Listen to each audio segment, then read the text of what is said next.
Hum, Bom dia a todos, todas. Sentem-se acolhidos em este novo encontro do módulo da razão moderna à razão decolonial. Em nome da Universidade Estadual de Londrina e do curso de extensão Perspectivas Decoloniais para a Educação, tenho o prazer de apresentar a nosso convidado, o Dr. Víctor Massi, que generosamente nos traz a palestra Filosofia Originária. O Dr. Massi cursou doutorado em Educação na Escola de Pós-Grado da Universidade Nacional de Educação. É professor principal da Universidade Nacional Enrique Guzmán y Valle, docente do doutorado desta instituição também. Trabalhou em outras instituições como a Universidade Nacional São Luís Gonzaga de Ica, Universidade Nacional Federico Villarreal, Universidade Nacional San Cristóbal de Huamanga y Universidade Nacional del Centro del Perú. Es vicepresidente de la Sociedad Peruana de Filosofía. Tiene una vasta producción bibliográfica. Entre ellas están a presentación de Juan Yumpa, Mito y Racionalidad en el manuscrito quechua de Guarochirí, Epistemologías, selección de lecturas, disculpen, estoy traduciendo, una experiencia alternativa en la educación peruana, los centros escolares obreros de Morococha, Víctor Massi Trujillo o la poesía de clase, incas y filósofos, posturas, teorías, estudios de fuentes e interpretación, la cantuta estudio, testimonios y documentos de la lucha por su reapertura, apuntes monográficos de Morococha, Gamaniel Blanco, edición facsímil Víctor Massi Huaycucho. Caeta Yuyachihuay, Jamutachihuay, huellas de la reflexión originaria. Les recuerdo que en este módulo intitulado Da razón moderna a razón decolonial, ya tivemos los primeros encontros nos quais apresentamos a racionalidade moderna e a crisis da educação na epistemologia e na estética. No segundo, outro encontro, apresentamos decolonialidade, cultura e racionalidade. Em outro encontro, a crise da modernidade, pós-modernidade e a crítica ao dualismo. Já tivemos a apresentação Mariátegui, o homem matinal, a apresentação As Raízes e Manifestações da Filosofia Andina. E hoje vamos a ter a filosofia originária. Cada encontro que temos é um desvendamento e uma aproximação a essa racionalidade decolonial. Por isso, peço a vocês que aproveitemos ao máximo as indicações, as propostas e a pesquisa do professor Víctor Massi, para poder entender com maior clareza essas manifestações filosóficas decoloniais e também entender esse giro decolonial que a filosofia na atualidade está experimentando. Conosco o professor Víctor Massi, por favor. Gracias. Buen día. Mi agradecimiento a Rosa Aguilar por la invitación y a la Universidad de Londrina. Este tema voy a desarrollarlo en una primera parte más, si se quiere, aproximativa y ilustrativa, ¿no? A la hora de las preguntas, ustedes pueden preguntarme lo que ustedes anoten para yo poder presentar las respuestas, ¿no? Entonces voy a seguir la sugerencia de Rosa. En este caso, voy a tratar, ¿no?, de que la traducción se pueda leer. Es que yo tengo, Ah, hay una pantallita abajo. Ajá, ya. Eh, Cuando hablamos de filosofía originaria, es necesario hacer un deslinde conceptual, ¿no? Algunos hablan de filosofía andina. El término es impropio porque la parte que se refiere al término andino proviene de una lengua antigua del Perú, que se refiere a la región amazónica, que son los Antis. Entonces, cuando se habla de andino, no se refiere propiamente a la región amazónica, sino a la altura, ¿no? A la parte de las montañas o las cordilleras. Entonces, por ejemplo, el término andino está mal utilizado. ¿Por qué razón? Porque no se refiere a la zona de las cordilleras, sino se refiere a la zona amazónica. Y la zona amazónica, como ustedes viven ahí, no es toda la parte de vegetación calurosa. En cambio, en las montañas, las cordilleras, es fría. Entonces, por ahí viene la clave conceptual, ¿no? ¿Por qué usamos originario? Porque la palabra originario se refiere propiamente a la situación cultural.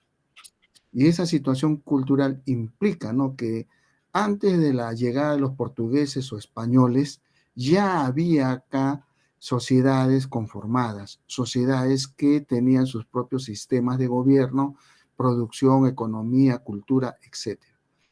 Entonces, el término que estoy utilizando ahora es originario. ¿Qué cosa quiere decir? Antes de la presencia europea ya hay elementos culturales que nos permiten visualizar un tipo de ideas, un tipo de conocimientos distinto al europeo. Por eso se llama reflexión originaria. Ahora, muchos han discutido este tema diciendo, bueno, pero cuando llegaron los portugueses y los españoles, no había escritura como en Europa. Eso es cierto. Pero la pregunta es, ¿por qué tenía que haber un sistema comunicativo que no era nuestro, era externo? Así como los chinos tenían sus propios sistemas comunicativos que no son letras, o los árabes que tampoco no tienen el mismo sistema nuestro, entonces se impuso la idea de que acá no había escritura, no había historia, no había nada. Y eso es equivocado, ¿no? Primero, tenemos un sistema comunicativo que es el quipu, y el quipu no se escribe, sino se anuda. Es decir, son cuerdas colgantes en el cual señalamos características muy interesantes para comunicar, ¿no? El otro sistema que hemos tenido en las cordilleras es el tocapu o quilca también. En quechua, quilca significa escribir, ¿no? Pero el término exacto es tocapu. ¿Qué cosa quiere decir? Que es un sistema donde los símbolos se pueden comprender, ¿no? Y esos símbolos se pintaban en telares o en lítico, en piedra, en queros, en vasos ceremoniales, ¿no? O en cierta medida en paredes, en muros, ¿no? El tocapu recién se está descubriendo. No ha habido antes un sistema para descifrarlos, pero ahora con todo lo que tenemos ya podemos hacer una investigación para empezar a descifrar tocapo, que es el otro sistema comunicativo que los españoles cuando estuvieron en el Perú ignoraron, ocultaron, callaron, porque las historias, muchos cronistas españoles del siglo XVI, a su llegada al Perú, empezaron a extraer historias. La pregunta es, ¿todo era oral? No. Había sistemas comunicativos que preservaban la memoria. Así como se utiliza el papel y la letra, acá también en vez de papel usamos textiles o los muros, o en fin. Y como sistema comunicativo los símbolos, ¿no? Y eso se podía intercambiar con los quipus que eran de cuerdas. Ahora, la mayor parte de manuscritos impresos coloniales del siglo XVI nos hablan de referencias a pensamientos, a personajes, a hechos históricos, a creatividad literaria. O sea, ¿de dónde salió eso? Muchos dicen, no, eso fue oral, que se mantuvo de familia en familia, pero lo que hemos visto es que no es oralidad. También es una forma comunicativa que no es escrita, pero es sistema comunicativo que está impreso o que está hecho manufacturado. Entonces, Cuando llegaron los españoles al Perú, ¿no? Se toparon con un sistema multidiverso. Los idiomas no eran los mismos en cada valle. Cada lugar tenía un propio idioma. Eso es lo que nosotros llamamos multilingüismo. Es decir, los españoles se toparon con variantes, con sistemas que no conocían. Entonces tenían que traducir y a los vocablos que traducían le ponían su propio sesgo ideológico, escolástico, ¿no? El primer problema que tenemos es los diccionarios coloniales. ¿Qué pasa con los diccionarios coloniales? Traducen palabras que no tienen ese significado, sino se adecúa para catecismos o para la prédica religiosa hispana, ¿no? El cristianismo. Entonces, por ahí tenemos una dificultad que los primeros traductores hispanos van modificando la lengua con que se encontraron. Y habían dos lenguas muy influyentes, no generales, ¿no? El Runasimi, que nació en el norte de Lima, en la región Huayhuas. Algunos dicen que eso es originario del Cusco, eso no es cierto. Los incas no hablaban el Runasimi, hablaban el Puquina, que era el idioma original de ellos. ¿Mm? Y la segunda lengua, el Aymara. Las terceras lenguas son las lenguas regionales, las lenguas yungas de las costas, ¿no? Del Océano Pacífico, y las lenguas de la cordillera que tienen variantes distinto al chinchaizime. En realidad la palabra quechua es una invención española, ¿no? Por un lugar que ellos descubrieron que era caliente, cálido, en Andahuaylas, y ese pueblo se llamaba Quichua. Pero la palabra Quichua no es el idioma, es la localización. Pero los españoles dijeron, bueno, si estos hablan esto, todos hablan igual. Así que le vamos a poner como nombre la palabra quechua. Y así es como hasta el día de hoy se utiliza, ¿no? La palabra quechua. Pero esencialmente es Chincha y Simi, el habla de la región Chincha. Chincha se refiere al norte del Cusco, o sea, el habla del norte. Entonces, Chincha y Simi es el habla de los Chincha. ¿Quiénes son los chinchas? Los que poblaron la costa central del Perú, ¿no? En el Océano Pacífico. Generalmente en la capital moderna que es Lima, hacia el sur más o menos 300 kilómetros, hacia el norte 100 kilómetros y hacia la cordillera a la parte central. ¿Mm? Entonces, por ejemplo, mucho tenemos dificultades porque el idioma que hoy día se habla en quechua no es el idioma que hablaban los incas ni en el siglo XVI, ¿no? Es como si tú le preguntaras a un griego si habla el griego de Aristóteles o el griego de Platón. Y una cosa es el griego de hoy en día, otra cosa muy distinta es el griego que hablaba Aristóteles, una variante, el griego de las islas, el griego de Atenas o Ático, que es muy diferente. Lo mismo nos pasa a los peruanos. Creemos que hablamos un idioma antiguo y no es antiguo, es un idioma intervenido por los españoles, ¿no? Por eso se le llama a este idioma moderno quechua ñol, ¿no? Mitad quechua, mitad español, pero yo diría mitad chincha y simi y mitad español, ¿no? Pero en fin, entonces, por ejemplo, hay mucha mención a filósofos en los documentos coloniales, ¿ah? Pero en ese siglo, en el siglo XVI, hay un español que nos interesa, ¿no? Es Sebastián de Covarrubias, que en 1616 habla, ¿no? Cómo se define un filósofo, para darnos una idea cómo se conceptuaba al filósofo en el siglo XVI. Dice, filósofo, ¿no? Griego, filósofos amator sapientae, o sea, el que ama la sabiduría. Ese es el término que en el siglo XVI se utilizaba para nominar, para describir a los filósofos. No había la distinción que tú tienes que ser europeo o tienes que ser griego para ser filósofo. No, no había ese concepto en el siglo XVI. Ese es un concepto ahora muy moderno. Avanzamos una más, por favor, Rosa.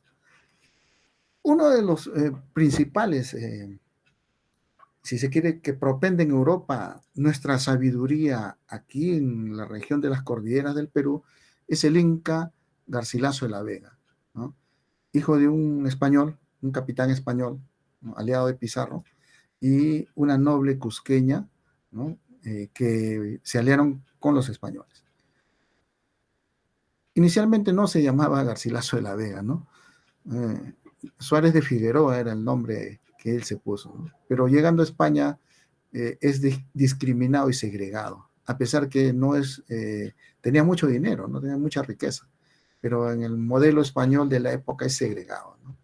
Entonces hace una táctica para mostrar la cultura que él ha tenido desde hasta los 20 años que se fue del Cusco, ¿no? En 1560 se va a España, ¿no? Muere su padre y lo envía a España. Y sus familiares lo reciben, ¿no? En Córdoba, y él a partir de ahí quiere hacer una carrera, ¿no? Primero como religioso es rechazado, como soldado es rechazado, pero aún así tenía mucho dinero, entonces cambia de estrategia, ¿no? Va a mostrar como un literato lo que es la cultura aquí en el Perú, ¿no? Entonces, él habla, en 1609, publica los comentarios reales de los incas, comentarios de comentos, ¿no? Es decir, rectificando otras crónicas que se habían publicado sobre el Perú y que resultaban ser falsas o distorsionadas. Y ahí Garcilaso, en los comentarios reales de los incas, en 1609, difunde, ¿no? En toda Europa que los incas tenían filosofía. ¿Mm? Entonces dice que en filosofía natural alcanzaron muy poco, ¿no? O sea, eran muy prácticos, dice. No investigaban mucho. Opinión de Garcilaso, ¿no? Que después vamos a ver que no era tan cierto. Dice que la reflexión que alcanzaron fue más por la experiencia que por la propia meditación, ¿ah? Que eran pocos especulativos. Y la filosofía griega era muy especulativa, sobre todo la parte ontológica. Ahora, pero lo que reconoce Garcilaso es que en la filosofía moral se desarrollaron mucho. Cuando llegaron los españoles, todos salían a sus lugares de siembra, de ganadería, y dejaban solamente un palito cruzado para que nadie accediera, ¿no? Al lugar donde ellos vivían, ¿no? Y tomaran las cosas. Pero cuenta Garcilaso, cuando llegaron los españoles, ¿no? Que los españoles se metían, ¿no? A robar a las casas. Entonces ahí aprendieron los nativos de Cusco de esa época a poner puertas en las entradas de sus casas, porque había mucho ladrón. Y el robo, el hurto, se castigaba muy duramente. O se cortaba la mano o se colgaba al ladrón. Si era reincidente, ya o sea, se le enviaba a los lugares donde eran muertos. Entonces era muy duro, ¿no? Eso lo dio el Inca Pachacuti. Había leyes, había normas. Y los españoles cuando llegaron hicieron lo que les dio la gana, ¿no? Robaron, mataron, asesinaron, violaron mujeres, ¿no? O sea, hacían lo que les daba la gana. Y eso lo hacían con sus propios aliados, ¿eh? No con sus enemigos. Los enemigos estaban a las alturas, ¿no? Resistiendo la invasión española. Y a sus aliados en el Cusco, los españoles pues no le tuvieron mucho respeto, ¿no? Y lo que dice Garcilaso es cierto, ¿no? Que en la cuestión moral, en la cuestión de leyes, los antiguos peruanos eran muy, si se quiere, ¿no? Dado a la preservación moral. Era una moral de trabajo, ¿no? Una moral de reciprocidad, distinta a la europea, ¿no? Ahora, esa moral, las costumbres se enseñaban, ¿no? Y no había propiamente escuelas como ahora las conocemos, pero eso se transmitía en panacas, familias.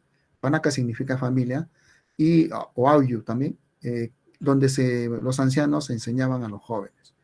Entonces, esos ancianos, lo que dice Garcilaso, que se denominaban amautas. ¿Qué significa amauta? Amauta viene de una palabra muy antigua de la Aymara, ¿no? Es el que se refiere a la persona anciana con sabiduría. Pero después, acá en el Chinchaicimi de Lima, el término es jamuta, y jamuta significa lo mismo, anciano con mucha sabiduría. ¿Cuál es la diferencia? La fonética. Jamuta viene de una palabra muy antigua, el Chinchaicimi. Se está refiriendo a las personas que ejercen la sabiduría y el conocimiento de la naturaleza, ¿no? Entonces Garcilaso recoge eso y lo expone en Europa, ¿no? Publica el libro en Lisboa, pasando la censura, ¿no? De la Inquisición, y este libro se hace muy famoso. Y ahí Garcilaso dice, no, también acá en el Perú, en el mundo nuevo que ustedes llaman, también tenemos filósofos. Entonces, en esa época Garcilaso nadie le hizo caso, ¿no? O sea, nadie le dijo, no, tú estás equivocado. No, solamente Garcilaso hizo esta aclaración ante todo lector europeo. ¿Mm? Y conviene decirlo porque desde 1609 ya se habla que aquí en el Perú hay filosofía no europea. Es una filosofía que no proviene de Europa, proviene de acá, del propio Chinchaysuyo o Tahuantinsuyo, ¿no? Donde se ejerce la reflexión. Y el término que hemos utilizado es reflexión. Hoy día estamos hablando de la decolonialidad, ¿no? Y tomando en cuenta lo que dijo Frantz Fanon, ¿no? Un afrodescendiente que empezó a explicar los problemas de la dominación colonial. Y muchos de mis amigos descoloniales, yo también participo de esta corriente, ¿no? El discurso es muy amplio, pero no tienen las raíces históricas. Cuando los escucho hablan en modo general, ¿no? Pero aquí están las raíces históricas en la parte peruana, que es propiamente anticolonial. Cuando los españoles llegaron acá y dominaron, hubo una resistencia, ¿no? Desde el primer momento que los españoles hicieron presencia, hay una resistencia, ¿no? En primer lugar se alían con los españoles, después empieza la batalla, ¿no? Y el primer rebelde contra los españoles es un inca, Manco Inca. Y en el Vilcabamba, en las alturas del Cusco, a unos 200, no, 100 kilómetros de Machu Picchu, está Vilcabamba. Y la cordillera de Vilcabamba fue el centro de la resistencia anticolonial. Por eso nuestros amigos de coloniales no conocen esa historia todavía.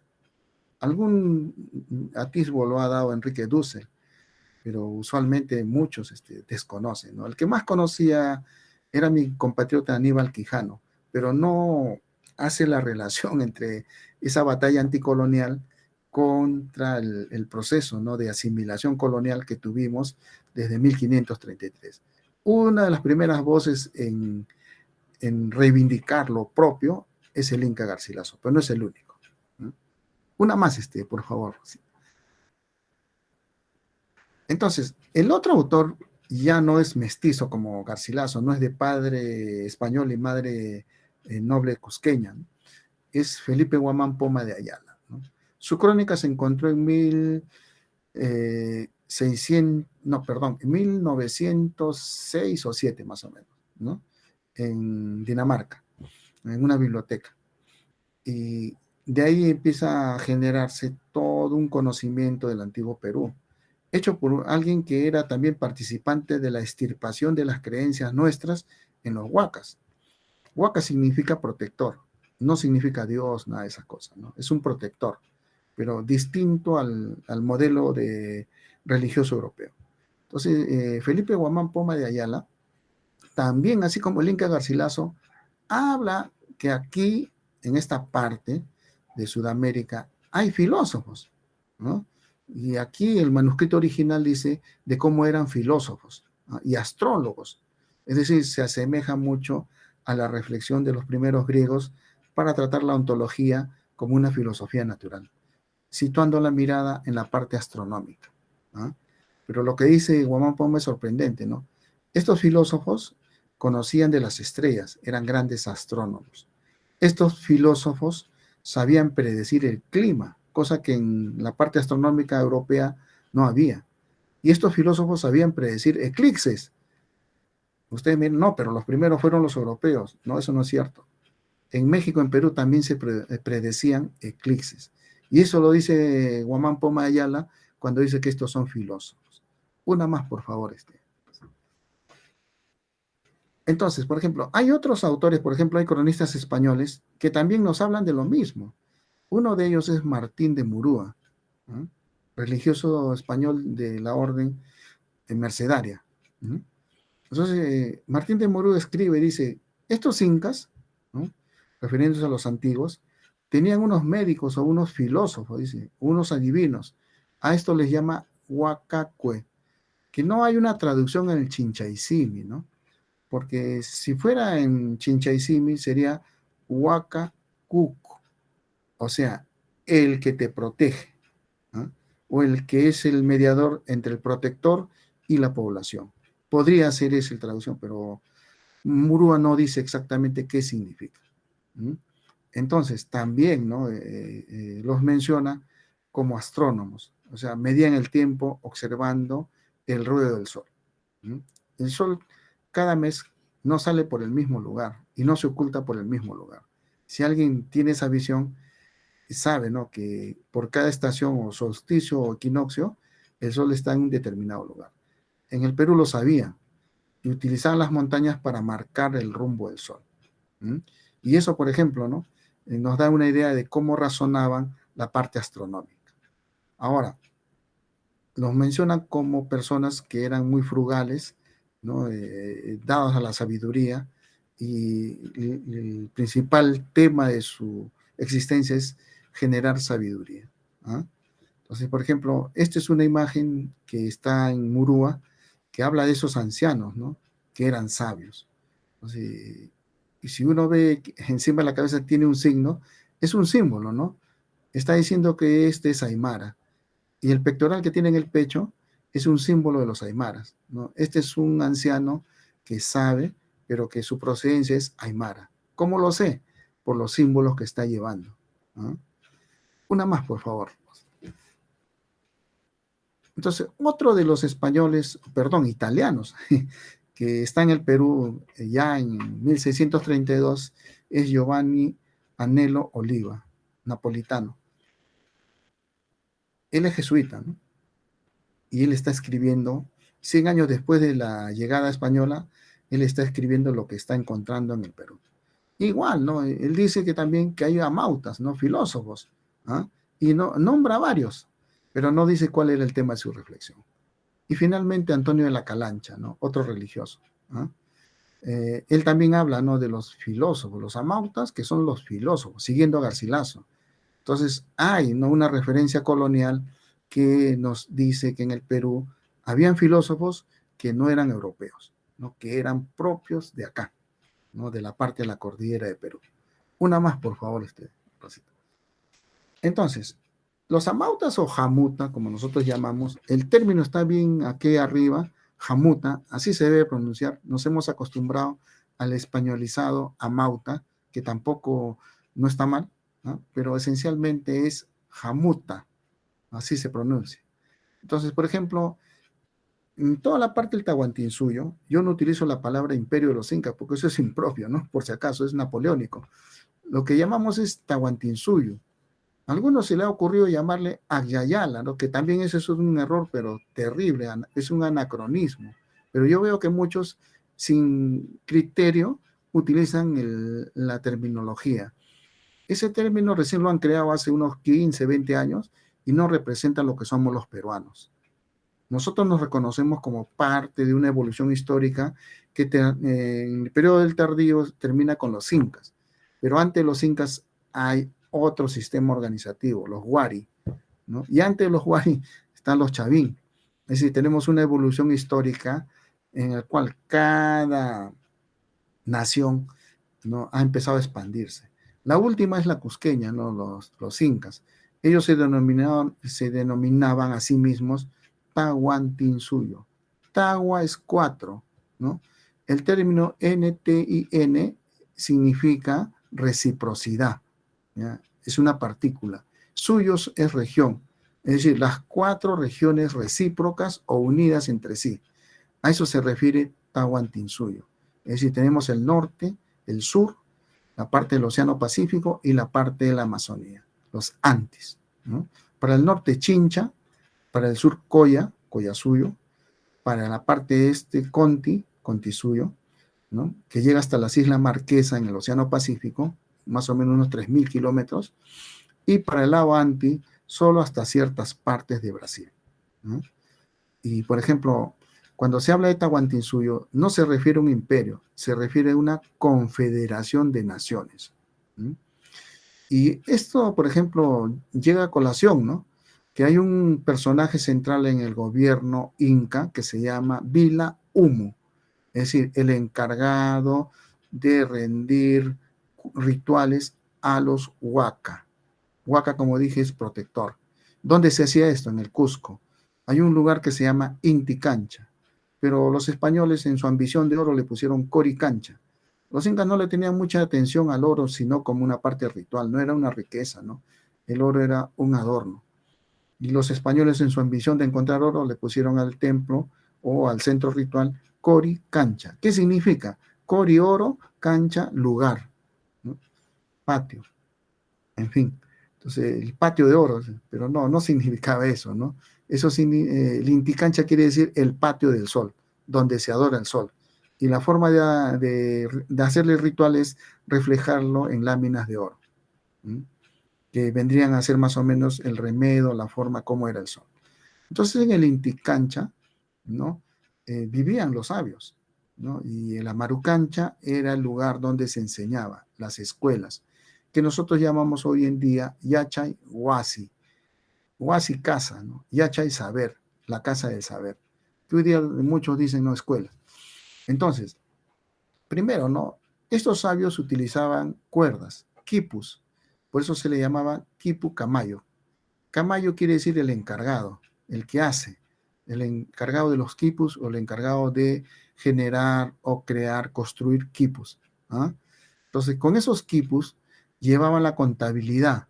¿De qué cosa? Los tributos, el censo de la población y distintos bienes. Pero también había una forma especial de quipocamayo, los jarawi camayo. Jarawi es canto, pero el canto antiguamente no era solamente cantar, era bailar, ¿no? Era sentir propiamente el lenguaje donde se expresaba. ¿Ah? Entonces, ahí los Jarawi Camayo, ¿no? Anudaban los relatos morales, los cantares, las narraciones históricas, qué hizo cada inca, por eso sabemos qué hicieron, ¿no? Y también los cantos más importantes para el ritual del calendario solar, ¿no? El solsticio de invierno en Europa para nosotros es el solsticio de verano en Europa para nosotros es el solsticio de invierno, más o menos 21 de junio, días antes, días después, porque tampoco es fijo, ¿no? Entonces, por ejemplo, hay, ¿no?, un sistema de comunicación de las ideas, de los cantos, ¿no?, de la poesía. Ahora, estos sabios también eran curanderos, se les llama Hampi Camayo. Hampi medicina, Camayo el que ejerce la medicina, lo que hoy día llamaríamos médicos o cirujanos, ¿no? Ese saber, ese yachay, se aplicaba en una parte importante que es la herbolaria, ¿no? Entonces, esa herbolaria, ¿no?, implica, ¿no?, que nosotros, por ejemplo, utilizamos todo tipo, ¿no?, de especie botánica para curar. Y ustedes saben que en el Brasil hay mucha herbolaria que esencialmente cura, ¿no? Acá en el Perú era propiamente un arte curar. El arte de curar se hacía por una de las naciones más rebeldes a los incas, los chachapoyas. Conocían el valor de todas las hierbas de la región amazónica, ¿no?, la región de los Andes. Y también, ¿no?, como un maestro, ¿no?, como un pacha y achache, es decir, el que enseña y aprende de la naturaleza. Eso se refiere pacha y achache. Pacha, naturaleza, tierra, cielo, y hacha, saber, y achachi, el que sabe o el que enseña sobre la naturaleza, ¿no? Entonces, cuando se ve la astronomía, se entiende por qué se le dice pacha y achachi. ¿Qué cosa quiere decir? El que conoce a profundidad las constelaciones, los cambios solares o la llegada del solsticio o los equinoccios, el tiempo de sembrar, el tiempo de hacer rituales. Acá no había calendarios como los europeos, ¿no? Por ejemplo, el juliano. ¿Cómo sabían cuándo había que sembrar o cuándo teníamos que hacer rituales? Observando las constelaciones, los planetas, Venus, por ejemplo, o las constelaciones que venían, ¿no?, a través de la Vía Láctea. Y esas constelaciones son diferentes a las que los europeos utilizan. Entonces, por ejemplo, eran precisos. Ya sabían cuándo iba a ser el solsticio de invierno o el solsticio de verano. Se marcaba. Y había lugares donde hacerlo, ¿no? Eso lo voy a ver después. Entonces, por ejemplo, los jamuta son importantes. Nos dan una idea de cómo la sabiduría tenía personificación en determinados miembros de la comunidad. Habían jamutas para el Inca, jamutas para cada nación y jamutas para cada pueblo. Pero ¿quiénes eran? Los más ancianos. ¿Mm? Esos ancianos, que eran un cúmulo de conocimientos, enseñaban a los jóvenes cómo realizar tareas o acciones para conocimiento de todos ellos. Entonces, el saber no se perdió, sino que el saber siempre se ha transmitido en generaciones, pero también a través de sistemas comunicativos que son los tipos. Podemos darle una más, por favor, apreciada Rosa. Entonces, ¿por qué hay referencia a astrónomos? Porque los españoles, lo primero que llegaron al Perú, encontraron que en la parte central de Lima había astrónomos. Y uno de los documentos más interesantes es el manuscrito de Huarochirí. ¿Ah? Entonces, por ejemplo, en el manuscrito de Huarochirí se habla de un ayu, ¿no? Jajasica. ¿Qué cosa es jaja? Roca. ¿Ah? Sica es más o menos en Aymara, porque no es Runasimi ni Chinchaysimi, más o menos refiere a un lugar, a una ubicación, ¿no? Entonces, Jajasica hoy día se traduce en el lugar donde yo vivo, Chosica, ¿no? Y aquí justamente estaba el lugar más histórico de Lima, se llamaba Mama. Después se le cambió a San Pedro de Mama con los españoles y hoy día se llama Distrito de Ricardo Palma en Huarochirí, que es en la frontera con Lima. Pero este lugar donde yo vivo es el centro de origen de este manuscrito de Huarochirí. ¿Mm? Y aquí habla de un astrónomo muy famoso, Tamayuya Caxayuya, ¿ah? Que no tiene traducción por si acaso. Es un idioma desconocido para nosotros. ¿Mm? Muchos dicen que es Hakaru, debe ser cierto, pero no hay mucho diccionario Hakaru. Y acá hay un idioma eh, alternativo al Chinchaisimi, que es el Hakaru o el Aru. Entonces, por ejemplo, en Hakaru, Tamayuya, Caxayuya, no tiene que ver mucho, ¿no?, con el conocimiento de la astronomía. Ellos asimismo se llamaban Ñanca, y Yanka quiere decir astrónomo. Es la traducción que se supone proviene del Hakaru. ¿Mm? Entonces, ellos vaticinaban el clima observando las estrellas. Una constelación, Colca, que los españoles conocían como las cabrías. Si aparecían pequeñas, había sequía. Si aparecían medianas o grandes, había buena lluvia. Pero si aparecían demasiado grandes, fenómeno del niño, diluvio, mucha lluvia, ¿ah? Desastres, lluvias, deslizamiento de los cerros, en fin, se sufría mucho con el clima. Entonces, para sembrar tenían que ver esta estrella, esta constelación, Colca. Colca significa depósito. Y tienen razón, ¿no? Porque según la estrella, o tenían el depósito lleno, medio o vacío, solamente observando una constelación. Entonces, por ejemplo, en el manuscrito de Huarochirí hay un conocimiento astronómico muy interesante, que los españoles menospreciaron. Dice que los españoles empezaron a construir lugares en las torrenteras donde el cauce de las Yogyas, ahora le llaman huayco, en quechua huayco significa quebrada, pero el agua que se desplaza, ¿no?, o irrumpe en la quebrada se llama Yogya. Entonces, las Yogyas son terribles, no pueden inundar y pueden hacer desaparecer todo un lugar construido. Entonces, para evitar eso, se construía en lugares altos, no en las torrenteras. Hoy en día se construyen las torrenteras y hay desastres, ¿no? Y eso lo sabían muy bien en Huarochirí. Por eso que la observación de Colca es muy interesante porque te da una filosofía natural que no conocíamos, ¿no? Por favor, una más, Rosa.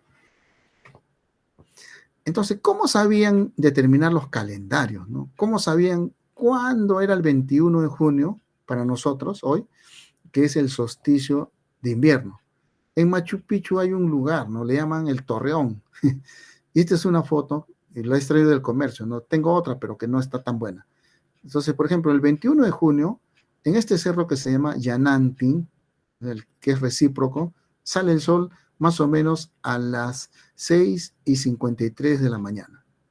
¿No? Y a las 6:53, desde la punta del cerro Yanantin, se alumbra a esto en Machu Picchu que llamamos el Torreón.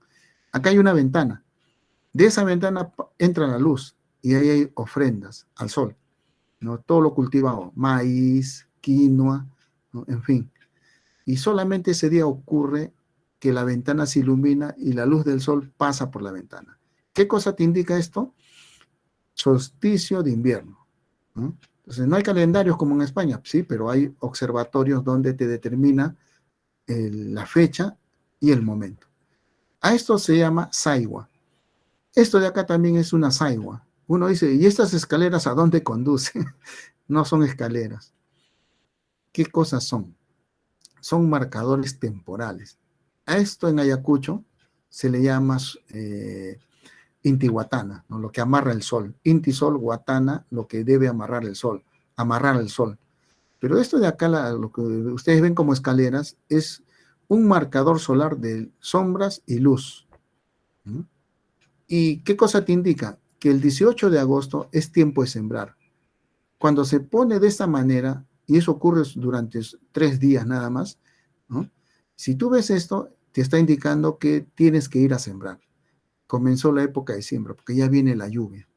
Entonces, a esto se le llama saigua, ¿no? Y esto está en Pomacocha, Vilcahuamán, Ayacucho, que hay un pequeño Cusco ahí que muy pocos conocen, ¿no? Entonces, acá, por ejemplo, en Pomacocha se tiene el marcador solar intacto. No marca el 21 de junio, sino marca el 18 de agosto. ¿Qué ocurre el 18 de agosto? Comienza la época de siembra. ¿Y cómo lo sabes? Observando esta saigua. Saigua más o menos se traduce como el lugar donde predices el tiempo. Eso es más o menos la traducción que tenemos de saiguas. ¿Eh? Una más, por favor, Esther. Esta es otra saigua. Está en Sacsayhuamán, en Cusco. Muy pocos que visitan Cusco no los llevan a este lugar. Esto también indica el 18 de agosto, época de sembrar. Algunos dicen, no, mira, las escaleras del Inca no conducen a nada. No son las escaleras del Inca. A veces los guías turísticos dicen, no, las escaleras del Inca. Eso no son escaleras del Inca. ¿Qué cosas son? Marcadores solares para la siembra. Cuando ocurre esto de las sombras, porque no todo el año ocurre esto, por si acaso, ¿eh? Solamente entre el 18 al 22 de agosto ocurren estas sombras en las escalinatas que uno cree ver. Entonces, ¿qué cosa te está indicando? Te está indicando que es tiempo de la siembra. Y si alguna vez van a Perú, a Cusco, está fuera del circuito turístico de Sacsayhuamán, está más allá, a 1 kilómetro. Y uno, si va el 18 de agosto, va a encontrar estas sombras, ¿no? Que son marcadores solares o saiguas, ¿no? Una más, por favor. Entonces, en la otra forma de marcar el tiempo es antigua en el Perú, también se le llama Sucanca. No hay traducción. Se podría concebir Sucanca como el lugar donde se marca la puesta o la salida del sol, ¿no? Eso tendría que ser la definición. Este es un marcador solar encontrado al norte del Cusco, al norte de Lima, en Guarmey, Ancash, ¿no? Y estas torretas que están acá en la loma marcan el tiempo. Es decir, si están en un borde, marcan un solsticio. Aquí es junio y aquí es diciembre, ¿no? Entonces, cada vez que el sol va saliendo o ocultándose, en el ocaso, la torreta te va marcando dónde se va poniendo el sol, ¿no? Te tienes que poner al frente si es en la mañana o si es en la tarde, ¿no? Entonces, uno recién se da cuenta que esto es un marcador temporal. Es el marcador astronómico más antiguo de Sudamérica. Tiene 2300 años. Entonces, si alguien dice, bueno, estos marcadores fueron invención, ¿no?, de gente que no sabía nada, ahí hay un error, ¿no? Esto está validado, esto lo encontró Ivan Gessi y Ragles, ¿no?, británico. Y la datación marca 2300 años. Es el observatorio solar más antiguo en el mundo, ¿no? Algunos dicen, no, pero eso está en Inglaterra, ¿no? Hay un marcador, en Egipto están las pirámides. No, también hay uno acá, en Sudamérica. Y eso, por ejemplo, tiene mucho comentario en el sentido que el sistema de registro temporal por el paso del sol ya era muy antiguo en el Perú. Una más, por favor, Ahora, sobre la filosofía de las costumbres o la filosofía moral, ¿no? La descripción lo hace uno de los primeros cronistas en llegar al Perú, Juan de Betanzos. Es el primero, están en el Cusco con Pizarro, y él anota todo, ¿no? Y dice, ¿no?, más o menos esto, ¿no? Que a la panaca que él acude a recibir noticias sobre el antiguo Tahuantinsuyo, en la panaca del Inca Pachacute le cuenta, ¿no?, cómo el Inca cambió todo, ¿no? Derrotó a los chancas, que eran más o menos los guaris antiguos, y este Inca empezó a hacer reforma de todo, el tiempo, reforma de las costumbres, ¿no?, campañas de salud, que hoy día llamaríamos, ¿no?, es decir, contra la pestilencia. Y en cada año en septiembre en el Cusco se hacía una campaña que duraba una semana para limpiar toda la ciudad, ¿no? Ahí había dos ríos, el Tulumayo y el Chapis. Bueno, los dos ríos están tapados, ¿no? Y, por ejemplo, para evitar enfermedades graves, se echaba ceniza, la gente se limpiaba 2 veces, las casas se limpiaban a profundidad. ¿Para qué? Para evitar lo que hoy día llamamos pestilencia, ¿no? Entonces ahí había grandes brotes también de enfermedades antiguamente. Y el Inca Pachacuti empezó a normar todas las costumbres que había, inclusive, ¿no?, de sus propios hijos, ¿no? Si algún hijo o hija, por ejemplo, andaba sucio de brazos, de piernas, el mismo Inca lo llevaba a la plaza central, al Huaycaipata, ¿no?, la plaza de los guerreros, y lo hacía lavar, ¿no?, toda la suciedad, y después ordenaba que se lo tomen toda la suciedad, para que aprendan a andar limpio. O sea, había una suerte, ¿no?, de vigilar y castigar, lo que hoy día llamaríamos control. Entonces, eso era porque las costumbres implicaban bienestar para todos. O sea, no había alguien que dijera, no, yo no quiero hacer esa regla, no me da la gana, y que se fundan todos los demás, ¿no? Eso no había en el antiguo Perú. El que rompía la regla era sancionado, inclusive con la expulsión. Pero si 3 o 4 veces reincidía en lo mismo, se le llevaba al Sanjay o a la cárcel y se le tiraba al pozo donde había pumas, serpientes, toda clase de alimañas para que muriera ahí. Entonces, por ejemplo, la reforma de las costumbres en el Perú es interesante. Cuando llegan los españoles dicen que los originarios no hacían desaguisados, es decir, no cometían infracciones, porque eran severamente castigados por la norma que dio el Inca Pachacuti. Fíjense, más o menos 150 años antes que llegaran los españoles, ya habían normas precisas para preservar a la ciudad, ¿no? Y eso es parte, ¿no?, de lo que estudiamos sobre la filosofía de las costumbres en el antiguo Perú. Una más, por favor, Rosa. Ahora, lo que sorprende más es, por ejemplo, cuando Garcilaso habla de los filósofos, no te menciona ninguno.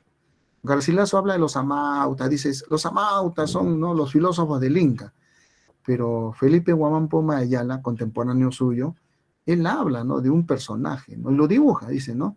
Acá hay un filósofo.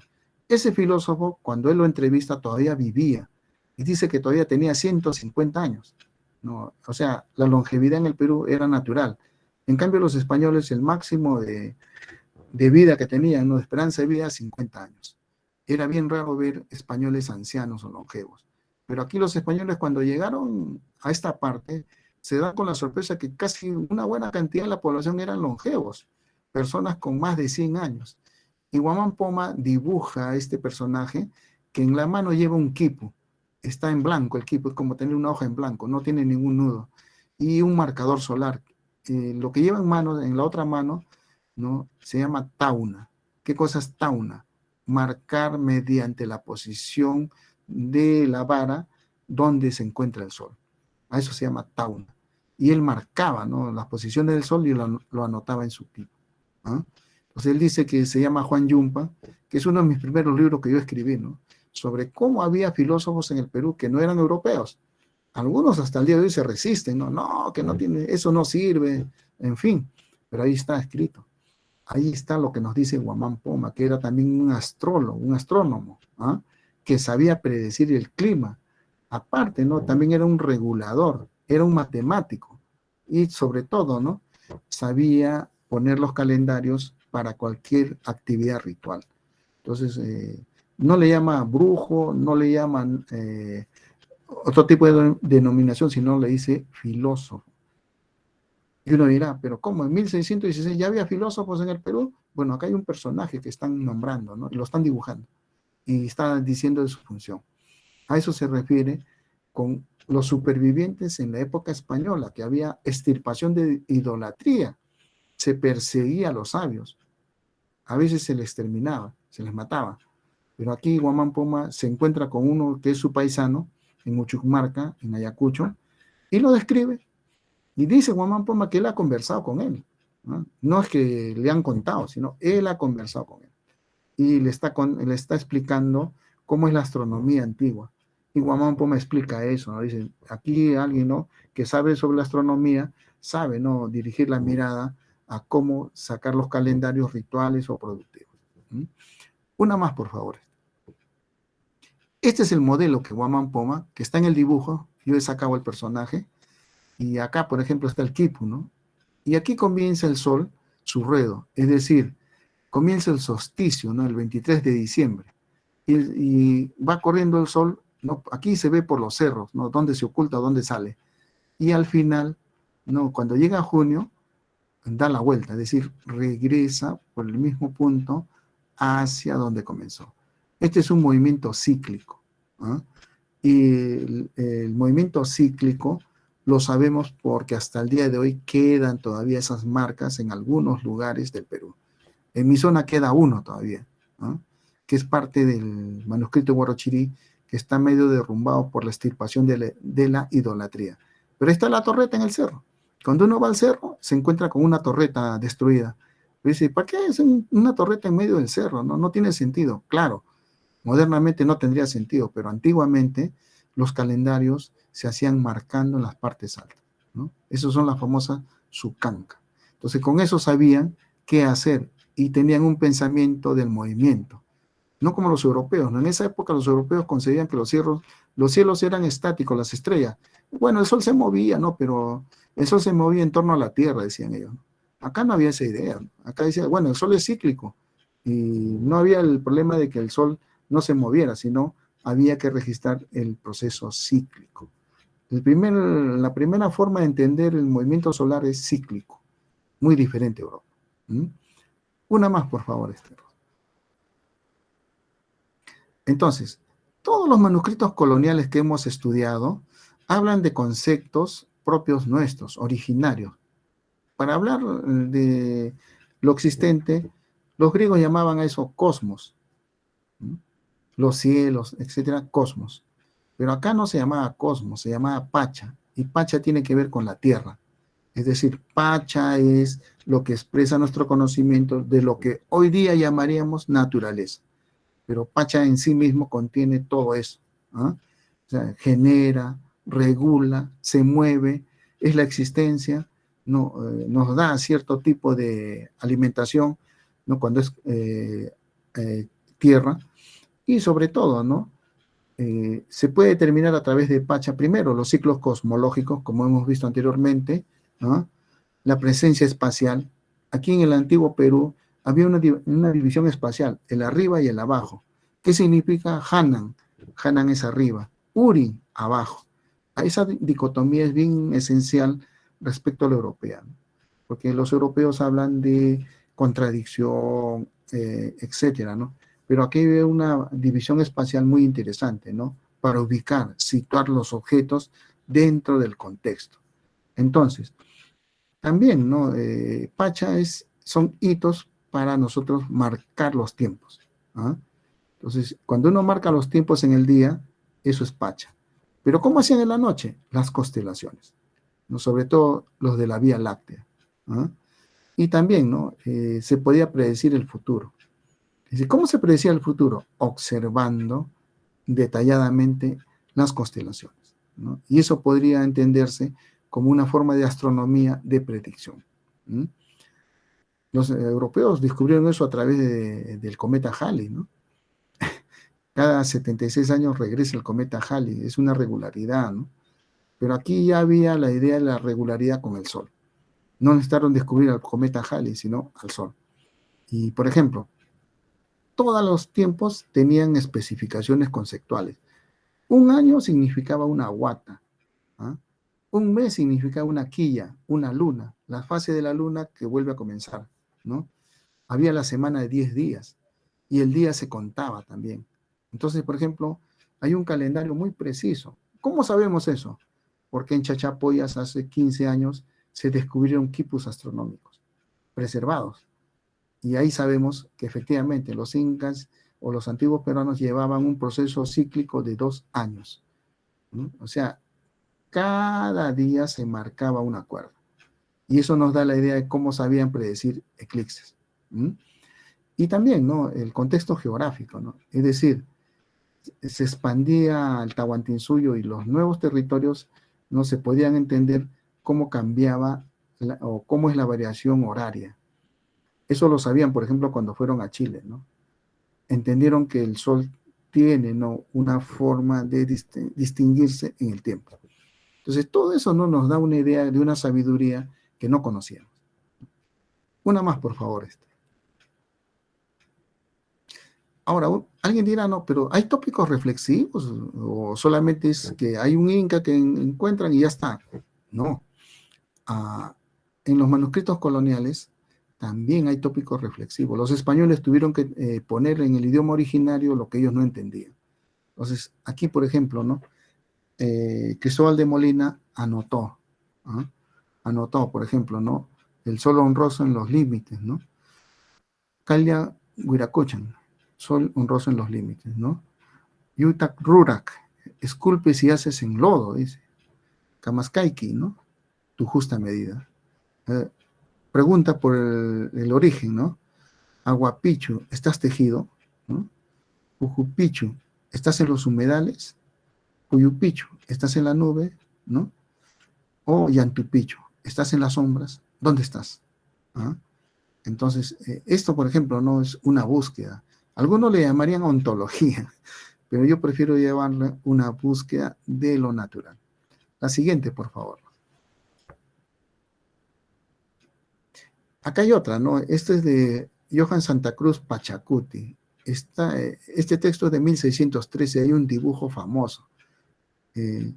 Este dibujo se discute mucho, ¿no? Porque acá está condensado toda la reflexión. Aquí están las constelaciones que rigen los calendarios, ¿no? La Cruz del Sur, ¿no? El Sol y la Luna, ¿no? El hombre y la mujer, Cario o Warmi, ¿no? Las estaciones, ¿no? Las constelaciones, las patas, el lugar donde se va a cosechar, los ancianos, los árboles, los malquis, ¿no? En fin. Entonces, uno ve este dibujo y aquí está el texto, más o menos, que Santa Cruz Pachacuti ha derivado de este texto, ¿no? Voy a pasarlo de frente al español, ¿no? Cuando mire y cuando sepa, dice, ¿no? Cuando señale el tiempo, cuando reflexione y sepa, me observarás, sabrás de mí. Y ahí comienza la dualidad, ¿no? El sol y la luna, el día y la noche, el invierno y el verano, no son en vano. A lo ordenado, tu camino, a lo establecido, a lo medido llega. Alguien me dijo alguna vez, pero eso es Heráclito. Eso dice Heráclito. Podría ser, pero es lo más original que hay acá. Es lo que se entiende sobre dicotomía y dualidad, ¿no? Dos formas de entender el Anan y el Urin, es decir, el arriba y el abajo, pero aquí también hay una parte que no solo es Hanan y Urin, sino es una dicotomía. Y esa dicotomía es reciprocidad, no es contradicción insalvable, ¿no? Una más, por favor, Rosita. Entonces eso nos lleva, ¿no?, a uno de los temas, los tópicos más interesantes de nuestra reflexión originaria, Pacha. Que cuando empezamos a hablar de Pacha, ¿no?, hablamos del ser. Para los europeos eso es el ser, ¿no? Onto. Pero aquí Pacha, primero es una condición totalizadora, aglutinante de lo que existe o de lo existente, ¿ah? Que modernamente se puede equivaler a naturaleza, universo, mundo, cosmos, ¿ah? Y si fuera de parte de la física, ¿no?, o por ejemplo la parte geográfica, hay una espacialidad, ¿no?, que es Manta, Suyu, Usuyu, que es el lugar, pero también hay tiempo, ¿no? Kai, que es ahora, Ñaupa, que es adelante, ¿no?, o atrás. Hay Puri y Kuti, ¿no?, el movimiento, y Kuti es sobre todo volver al mismo lugar. Y Yananti, ¿no?, la complementariedad y reciprocidad. No hay por en vano Hanan y Urin no como aislados, sino como complementarios. Y la idea de Pacha es una complementariedad, una reciprocidad. No hay el antropocentrismo europeo, que el hombre está por encima de la naturaleza. Eso no existe acá. El ser humano, el runacuna, está en igualdad de condiciones con la Pacha, ¿no? No es que esté encima de la Pacha, ni la Pacha está encima de él, sino que se corresponden y son partes integrantes de la existencia. Y hay muchas palabras, ¿no?, para designar Pacha, ¿no? El hemisferio, el mundo que se ve, ¿no?, los hombres, ¿no?, todo el mundo visible, ¿no?, el límite de la tierra, ¿no?, hasta donde la vista se pierde, ¿no? Cuando abre el sol o amanece, ¿no?, el tiempo para hacer algo, el tiempo señalado, contar los días que han pasado, los que faltan, y lo entero, intacto, sano, no quebrado ni dañado, ¿ah?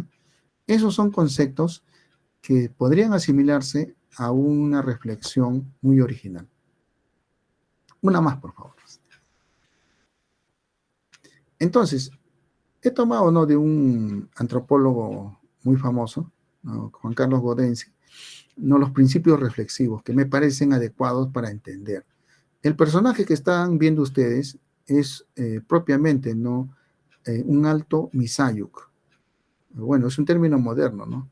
Misa es cristiano, ¿no? Hacer la misa. Misayuk, yuk es el que hace la misa, ¿no? Pero quien hace la misa no es cualquiera, es un personaje de alta jerarquía. Por eso se llama ahora Alto Misayo. Y proviene de una nación que todavía ha preservado las costumbres antiguas del Perú, ¿no? Se llama la nación Jero. Y los jeros en el Cusco no se mezclan con los mismos cusqueños, ¿no? Ellos mantienen su propia identidad cultural antigua. Él está realizando lo que hoy día llaman muchos pagos, ¿no? Pero es una reciprocidad con la tierra, ¿no? Está armando, ¿no?, una mesa y está comenzando con el ritual. Su vestimenta dice de qué lugar es, Jero, es inconfundible, ¿no? Entonces, con esto más o menos, ¿no?, nos dice que Juan Carlos Godensi, que hay varios principios reflexivos, ¿no? El Yanantin, la reciprocidad, o sea, dos entidades que están en constante interacción, ¿no? El Auca, dos entidades que se rechazan o están en guerra, se separan. El Ticui, ¿no?, dos entidades que se encuentran, ¿no? El Cuti, dos entidades que se invierten, intercambian, cambian de función, ¿no? Entonces, por ejemplo, eso ya está ya antiguamente en este ritual. Este ritual se hace antes de la llegada de los españoles y hasta el día de hoy este ritual todavía se hace. Esto lo he tomado en febrero en el Cusco, de este año, ¿no? Por eso es la novedad. Una más, por favor. Entonces, la otra parte filosófica es el concepto de verdad. Ustedes dirán, ¿y por qué se han puesto esas avecitas ahí? Este es parte de un cerámico que hace referencia a una ave que hace pronóstico del clima. Se llama lequecho. Y el lequecho tiene una particularidad. Cuando va a haber mucha lluvia, anida en las partes altas, en las partes protegidas. Cuando los campesinos ven al lequecho en las partes altas, dicen, uy, va a haber mucha lluvia. Entonces ya no tengo que sembrar papa de este tipo, sino papa que resista mucha agua, si no se van a podrir. O cambia de semilla, ¿no? Ya no es papa, no es otro tipo de alimento, ¿no? Pero son alimentos que deben resistir a mucha lluvia. Pero si el lequecho está anidando cerca de los arroyos, donde está el agua, entonces los campesinos dicen, uy, este año va a haber sequía. ¿Por qué? El lequecho nunca anida en los lugares donde hay mucha torrentera de agua, mucho caudal. Se va. Pero si el lequecho anida cerca de los arroyos, quiere decir que va a ser un año seco. Entonces el campesino tiene que decidir qué va a sembrar. Hay papas que con poca agua crecen bien, entonces hay que sembrar esa papa. Entonces por eso el motivo del lequecho que está ahí, ¿no?, que está en un cerámico cusqueño, ¿no? Entonces checa propiamente se traduce en chinchaisimi como verdad, ¿no? También Zulu, verdad, ¿no? Pero usualmente checa quiere decir que la predicción que uno hace es verdad. ¿Y dónde sale la predicción? Aquí en el ejemplo del lequecho. ¿Es el único? No. Hay un sinnúmero que llamamos bioindicadores. En la Amazonía peruana hay un tipo de hormiga que hace el nido en los árboles. Si, por ejemplo, va a haber mucha agua en la parte amazónica, entonces construye sus nidos en cierta altura. Y los nativos, nuestros hermanos originarios ven eso y dicen, uy, este año se va a inundar hasta tal altura. Entonces ya no se construye nada en la vera de los ríos, ¿no? Pero si el nido de hormigas está muy bajo, dice, uy, no va a haber mucha agua, ¿no? No va a llover en las partes altas. Entonces toman previsión. Eso se llama bioindicadores. Y en el Perú, la fama de los checas, que también es una nacionalidad en Guarochirí, es justamente saber predecir y acertar. Los españoles cuando les decían, no, este año no va a haber mucha lluvia, no les creían, ¿no? Y tampoco les decían por qué, porque estaban observando aves. Y muchas aves son indicadores de verdad, ¿no?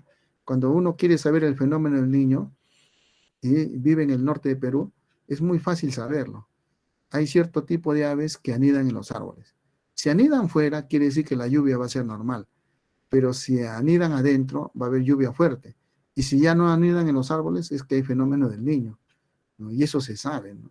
Mucha gente no hace caso a los ancianos, porque los ancianos dicen, ¿no? Mirando los árboles, qué es lo que va a ocurrir con el clima viendo las aves.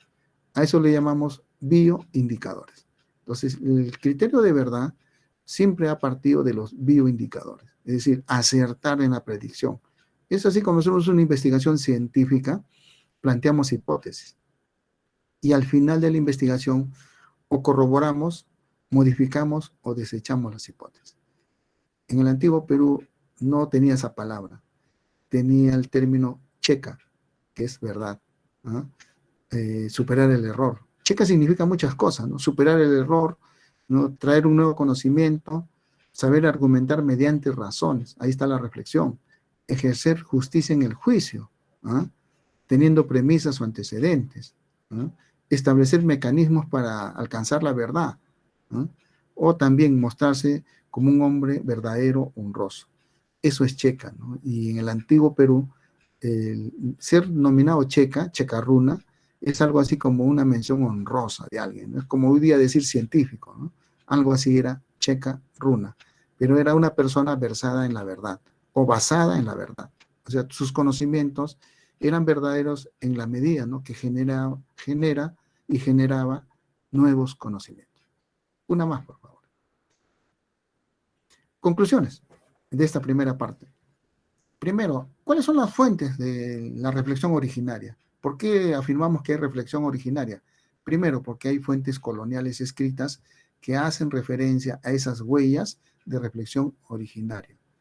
Pero propiamente la segunda conclusión es en qué consistían esos instrumentos comunicativos. En el Perú antiguo habían dos, quipu y tocapo, ¿no? Y sirven para almacenar información y reflexión, o sea, narrar hechos históricos, en fin. Tercero, ¿no? Las referencias de los autores coloniales, todos aluden a presencia de sabios y filósofos originarios. Vimos a cuatro, ¿no? A Inca Garcilaso de la Vega, a Felipe Guamán Poma de Ayala, a Martín de Murúa, ¿no? A Giovanni Anelo Oliva, en fin. Entonces, todos ellos hablan de presencia de sabios. Ahora, ¿qué destaca esto? La cuarta conclusión, que hay conocimientos astronómicos que nos acercan a una reflexión de tipo ontológico para los occidentales. Quinto, ¿no? Que esa reflexión ontológica para los occidentales podría situarse en el término pacha, ¿no? Que es una reflexión muy propia nuestra sobre el tiempo, el espacio y el movimiento. Y última, ¿no?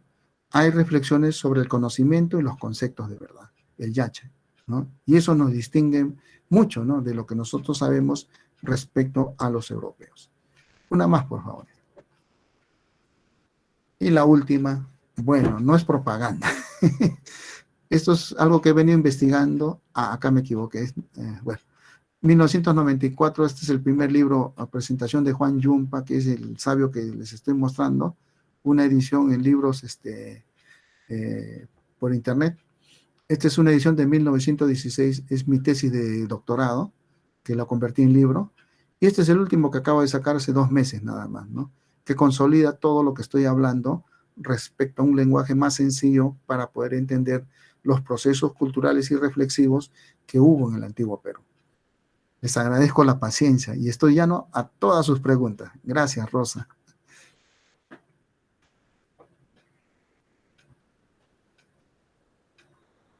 Muchas gracias, Víctor. Excelente exposición. Te agradecemos la paciencia, el cuidado que nos has expuesto y acredito que trouxe esta exposição muitas interrogantes e de minha parte eu também tenho algumas observações que gostaria comentar, que me expliques mais, mas sobretudo, muito obrigada. Foi esclarecedora e instigante. Fica em aberto um momento de questionamentos, perguntas. Como les falei, neste momento não existe pergunta ingênua nem simples. Todas as perguntas são motivo para iniciar una explicación y un comentario que nos gostaríamos de escutar ao profesor Víctor Massi. Algum de vocês tem alguma pergunta, podem abrir seu microfone ou colocar no chat.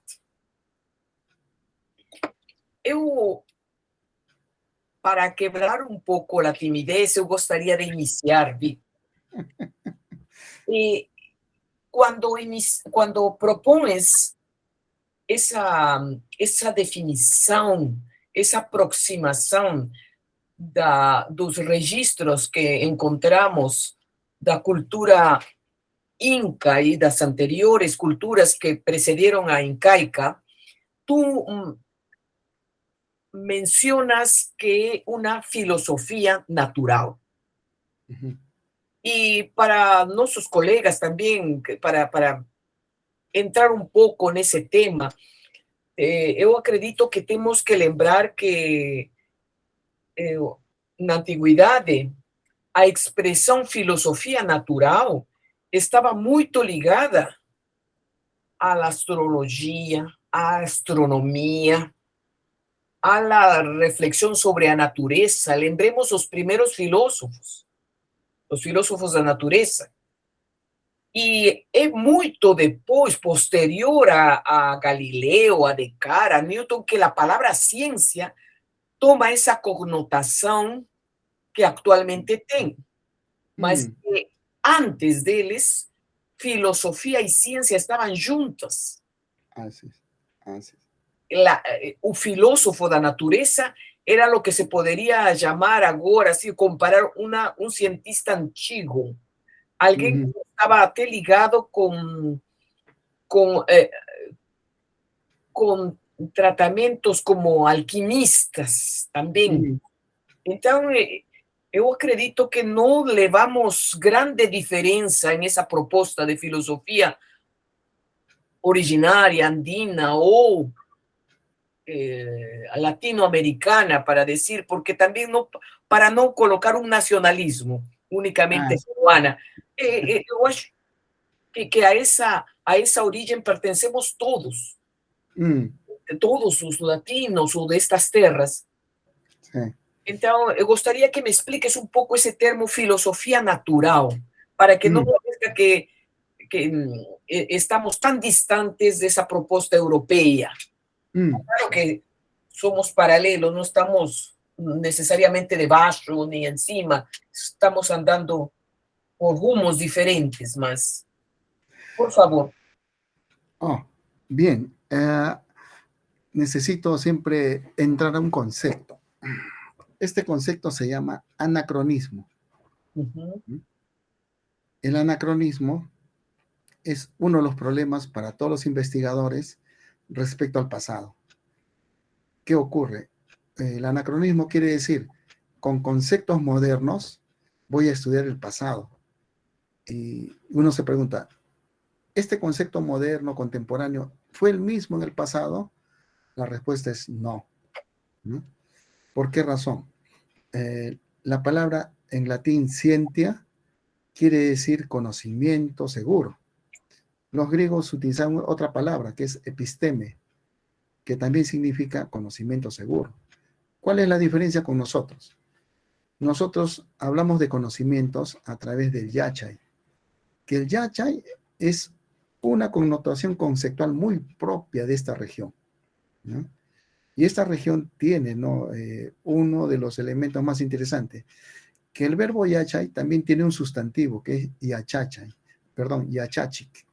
¿Qué cosa es yachachik o yachak? Es aquella persona que cultiva el saber. Entonces, cuando se cultiva el saber, no le podemos llamarle antiguamente epistemólogo, es un término muy contemporáneo, tampoco científico, que también es un término contemporáneo. Tendríamos que llamarle con su propia denominación. ¿Qué cosa es un yachak?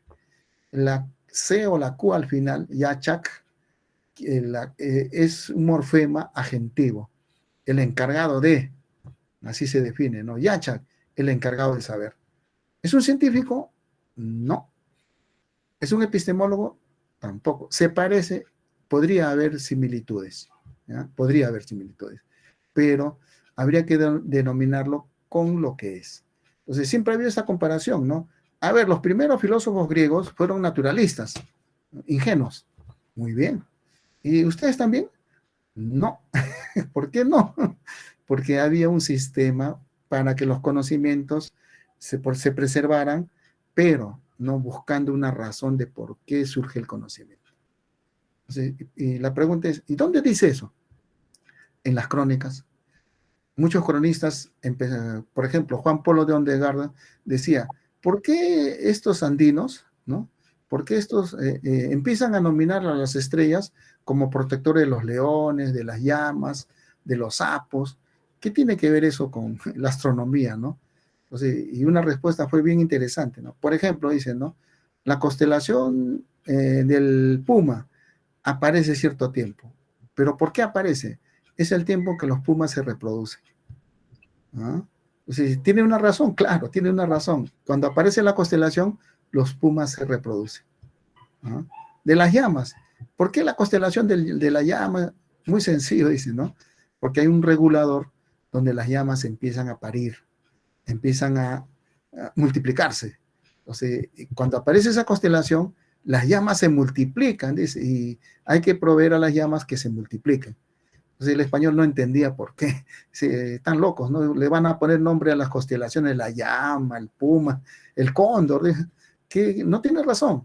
No, pero si uno empieza a investigar, sí había una razón, había un argumento, y que es la producción y la fertilidad, ¿no? La fertilidad es el concepto central, ¿no? Donde el conocimiento es un conocimiento sistemático. O sea, alguno mira, no, pero eso es ciencia. Se parece, se parece. Ahora le podríamos llamar conocimiento que se asemeja al científico, ¿no? Hay leyes, regularidades, principios, todas esas cosas, ¿no? Pero antiguamente lo que se utilizaba era la observación con un fin aplicativo útil. Es decir, se observaba y se utilizaba, ¿no? Entonces, por ejemplo, si entramos a definir con tópicos modernos casos antiguos, nos perdemos. Eso ocurre con muchos filósofos. He visto que muchos trabajos empiezan a utilizar términos modernos creyendo que eso funcionaba en el pasado. Y tuve que volver, yo he tenido que estudiar crónicas, todas las tuve que comprar, sí, comprar todas las crónicas, leer todas las crónicas. Y cada vez que leía algo me quedaba sorprendido. ¿Ya pensaban esto? Caramba, ¿ya predecían esto? A subrayar, a subrayar, a subrayar. Entonces me di cuenta que en los textos antiguos coloniales de los primeros españoles hay conocimientos que uno se queda sorprendido. Solo en la parte de fitogenética o mejoramiento genético de las especies. Por eso el Perú es diverso. Por ejemplo, en papa, ¿no? Tienen 3.000 variedades de papa, ¿no? De maíz tienen como 40, 50 o 60 variedades, ¿no? Lo que no tiene México, por ejemplo. ¿No? O frijoles, ¿no? Perú, el origen del frijol es Perú, ¿no? Tiene 6.000 años de antigüedad. El frijol más antiguo en Sudamérica es Perú, ¿no? Sin ser nacionalista, por si acaso. No, pero el conocimiento está ahí, porque hay excavación, hay registro. Entonces uno se da cuenta que en fitogenética los antiguos peruanos ya tenían conocimientos previos. Ahora sí conocemos la genética, ¿no? En fin, pero antiguamente en el Perú había conocimientos de fitogenética. La papa venenosa la convirtieron en papa útil, ¿no? Hasta el día de hoy hay papa venenosa, por si acaso. Nadie cree que eso se extinguió. Hasta ahora hay. El tomate. El tomate es una evolución genética del Perú. Muchos, no, eso surgió en Italia. No, es en el Perú. Hasta ahora, todavía en el Valle de Chosica, donde yo vivo, hay plantas de tomates pequeños. Eso que en Norteamérica le llaman cherries, acá hay pequeñitos. ¿Qué te indica eso? Que genéticamente se produjo acá. En fin, hay variedades que el mundo no conoce, ¿no? Y, por ejemplo, conoce de Perú el maíz, como México, ¿no? El frijol, ¿no? Esas cosas. Pero no conoce que acá en el Perú hay maca, que, ¿no?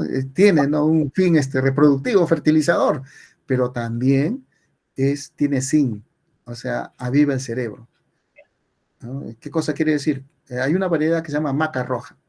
Yo decía, ¿por qué los chinos vienen al Perú y se compran maca roja y sigue habiendo bastante maca amarilla? Es que utilizan como tónico cerebral en China. Y después dije, ya entiendo. Entonces también empecé a comprar maca roja, dije, es como tónico cerebral, ¿no? Bueno, pero también hay otros productos que el mundo no conoce. La quinoa, ¿no? El chocho. En fin, en el Perú hay una alimentación alternativa que el mundo no conoce. Y Nos huicha. quedan muchas. Cuando uno va al Perú, se visita tantos lugares y se da cuenta de la fitogenética. Pero eso de ahora, no, es de la antigüedad. Entonces, eso me permite ir a la parte del conocimiento. ¿Qué tanto conocían los antiguos peruanos de cómo alimentarse?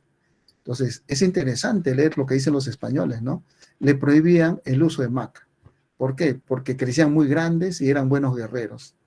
Les prohibían el consumo de cecina, carne seca de llama. ¿Por qué? Podían avanzar 1000 kilómetros y tener la provisión de alimentos a la mano.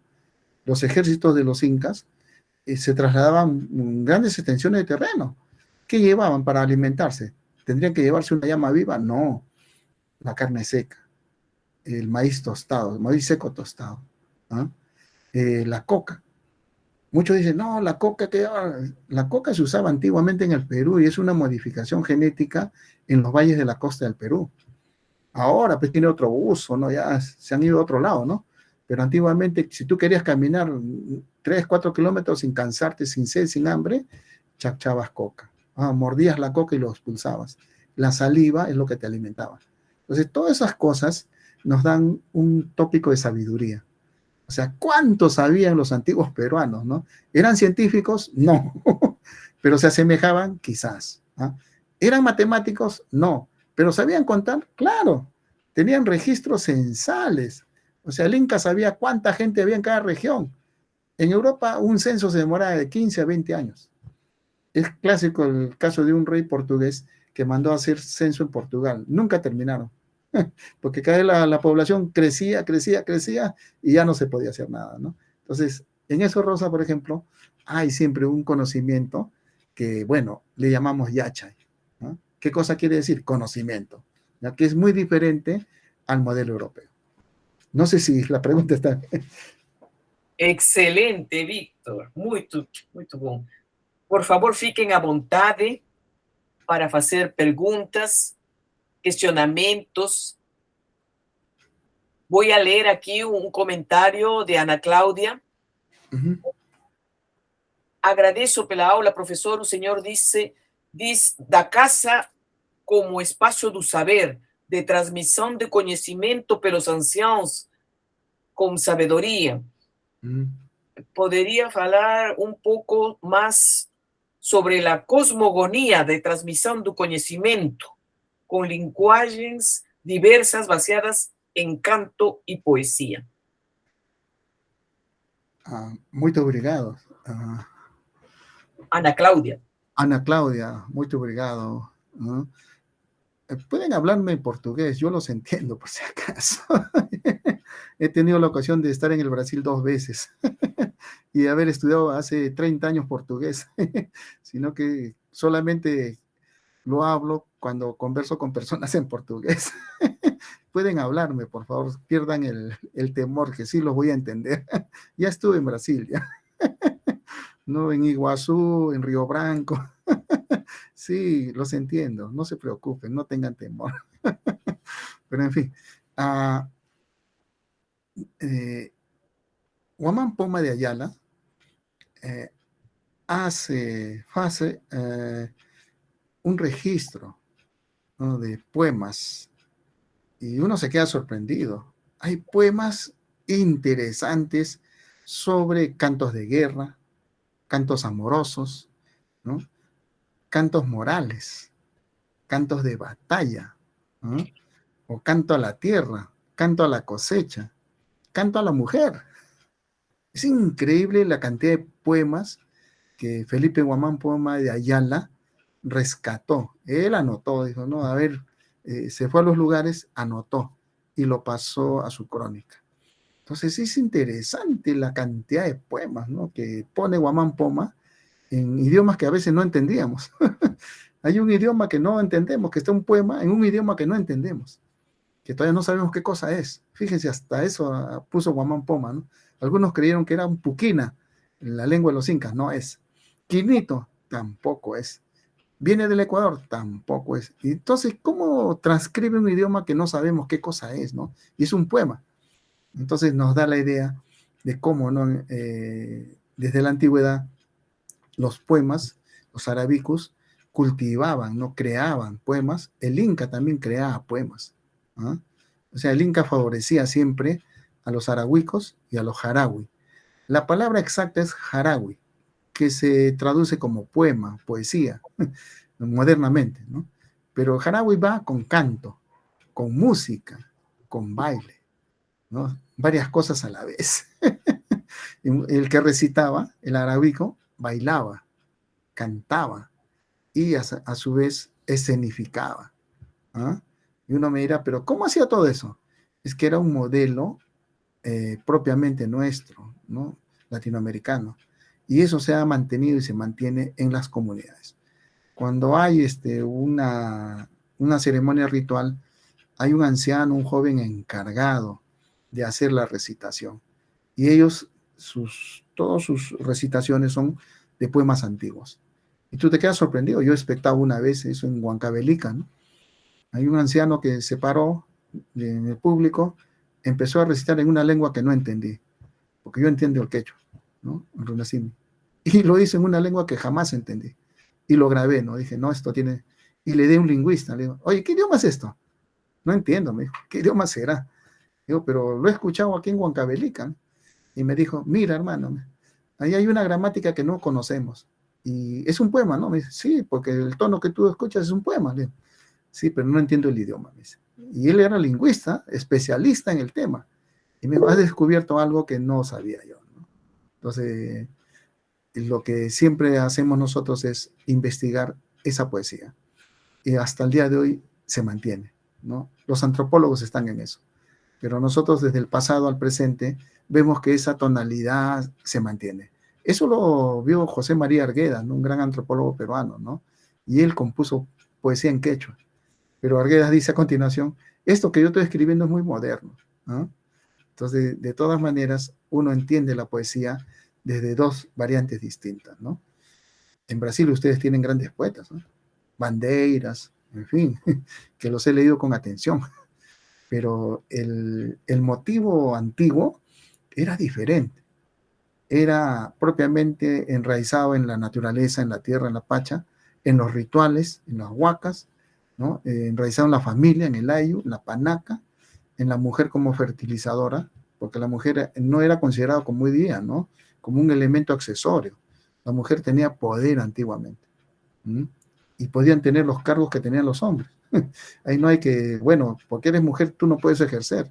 Ahí ejercía la mujer porque tenía poder. Entonces, ahí la poesía está. ¿Mm? En la poesía de Guamán Poma, ahí dice eso. Y uno se queda boquiabierto, ¿no? Había poesía sobre esto y uno no sabía. ¿Qué estamos descubriendo? Una forma de entender todo el contexto del contorno a través de un canto, de una poesía. Y eso es lo más interesante, ¿no? Que hemos podido encontrar. Muchas gracias, Víctor. Víctor, por las exposiciones que vengo escuchando, estoy viendo que a modernidade, que parece que é o ápice, bom, o ápice europeu para Heidegger, esse progresso enorme, mas me dou conta que a ideia de progresso, de avanço, de crescimento e de tempo europeu, acompanhando a modernidade, é um tempo lineal. Así es, así es, así es. Y el progreso se entiende como una subida, como una línea que va ascendiendo. Así es. Ya los posmodernos o filósofos posteriores que critican el progreso, a modernidad, esa epistemología lineal de crecimiento da ciência e do conhecimento, por exemplo, ven Kuhn. E Kuhn, uma das críticas é que o progresso não existe, esse progresso lineal, que é o desenvolvimento, vamos a dizer, o crescimento de um paradigma científico sigue um curso parabólico, Así es, así que, es. y como parabólico desce, sube y desce, y nuevamente Ah, sube. Y ese curso parabólico, diferente al lineal de uma só dimensão, o curso parabólico tem que ser bidimensional, em duas dimensões para trazar uma parabólica, para así. poder proyectar ese curso parabólico en, en un plano. Ajá. Si o anterior era lineal, a crítica parece más sofisticada, bidimensional e avança para o plano. E Mm, pela proposta tu agora, que me trazes de que esses filósofos tinham uma visão de mundo elíptica, só a ideia de sentir que nossa vida, nossa realidade tem um curso já não lineal como a modernidade, já não parabólica como os pós-modernos europeus, sino elíptica, me diz que é tridimensional. mm, Então, a visão de mundo, se tu vas, se vas sofisticado, não precisa o tempo, nem o lugar, nem uma sucessão. Já tínhamos uma visão elíptica tridimensional da realidade. Isso, para mim, é uma sofisticação de grau sumo, porque isso engloba a tua visão de mundo, como te colocas, como ves, como sentes. así es, É mais que teórico. É así. sensibilidade, intuição. A intuição era tridimensional cíclica. E como não vai, uma intuição tridimensional, como não vai gerar um pensamento, uma visão de mundo, chamémosle filosofia, ou como tu me mencionaste, Yachak, não? Mm, Um Yachak altamente sofisticado e cíclico, así es. tridimensional. Isso me chamou muito a atenção, porque para trazer uma proposta, o conceito de tempo, a categoria tempo, desde Kant e Agostino, é uma categoria complexíssima. Mm, É um ponto forte na filosofia e na reflexão. E para os antigos peruanos, de, da filosofia, como tú llamas, filosofía ancestral o originaria. originaria, Mm, ter essa noção de, de tempo cíclico mm, implica estar junto com o espaço e além, algo além. mm, ujú, Isso é de alta complexidade para ter uma visão epistemológica, traduzindo com um anacronismo, para así es. fatal vamos a ser anacrónicos porque nós não podemos falar de uma visão de mundo antiga sem estropear essa visão com nossa linguagem atual, porque não temos outra ferramenta para falar deles, senão a Ah, nossa. Então, desde esta metalinguagem anacrônica, vamos a tentar ver, mas que é altamente complexa. así es, así es, Por así es. favor, Mm, isso me chamou a atenção. Eh, claro. porque lo que se le acusa es que no tenemos escrita como es, no tenemos Mm, esto como es, mas no se ve que nos teníamos una complejidad de intuición tridimensional que implica espacio y tiempo junto y além más para lo cíclico, algo além. claro, claro. Ahí hay bastantes reflexiones. Primero, lo de Heidegger, ah, muchos siguen Heidegger sobre el tema del ser, ¿ya? Heidegger tiene un libro que es El ser y el tiempo. ¿M? Y generalmente Heidegger utiliza términos kantianos o utiliza términos de Aristóteles. para ver tiempo, ¿no? Que es el término europeo más cercano. Pero hay que tener en cuenta que Heidegger moderniza el lenguaje, ¿no? Y ahí viene el problema, porque ningún griego se le ocurrió hablar del Dasein. Ese es un término muy moderno, que Heidegger transporta a los griegos como si los griegos hubieran postulado el Dasein, ¿no? El ser ahí, sino que hay una modernización, ¿no? Entonces, por ejemplo, bueno, yo estoy distante a Heidegger, primero por su filiación política, ¿no? Él es fascista, yo detesto el fascismo, no por cuestiones personales de sentimientos, sino por la propuesta que significa el fascismo, ¿no? Y Heidegger es fascista. Y ahí yo no coincido con él. Coincido, sí, en sus escritos sobre ser y tiempo, el camino, ¿no? En fin, en eso coincido, en algunas cosas que tiene toda la razón, pero no coincido con su postura política. Es un fascista. Cuando uno lee las cartas de Heidegger, ve que ahí hay un fascista, ¿no? Y no es asolapado, sino es abierto, ¿no? Bueno, aparte de eso, lo que tú dices es sobre la circularidad, ¿no? Son conocimientos que uno diría, ¿no? Anticipan a lo que hoy día sabemos.